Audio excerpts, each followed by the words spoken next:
இன்னைக்கு சித்ரா பௌர்ணமி, புத்த பூர்ணிமா. நம்ம சின்ன வயசுல நம்ம அம்மா நமக்கு சாப்பாடு ஊட்டும் போது நிலாவை காட்டி தான் ஊட்டியிருக்காங்க. காதலர்களுக்கு நிலா தேவைப்படுது, கவிஞர்களுக்கு நிலா தேவைப்படுது. இந்த நிலாவுக்கும் பூமிக்கும் அப்படி என்ன ஒரு ஈர்ப்பு? Moon has been an inspiration in so many ways. நிலாவுடைய பொசிஷனால அந்த இருக்கிற பொசிஷனால கொஞ்சம் ஈர்ப்பு மேல் நோக்கி இருக்குது. இது இருக்கிறதுனால நம்ம ரத்தத்து ஓட்டம் நம்ம மூளையில் கொஞ்சம் அதிகமாக நடக்குது. நம்ம தன்மை எது இருந்தாலும் அது கொஞ்சம் அதிகமாக நடக்கிற மாதிரி ஒரு வாய்ப்பு இருக்குது.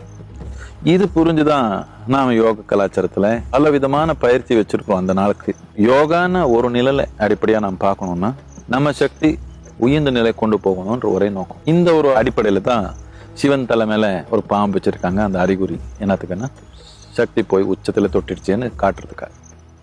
இப்போ நான் மேல் நோக்கி போகணும்னு இருக்கிறப்போ இயற்கையில் அந்த மாதிரி உதவி நமக்கு வந்தப்போ நாம் அந்த வாய்ப்பு வீணா விட முடியுமா?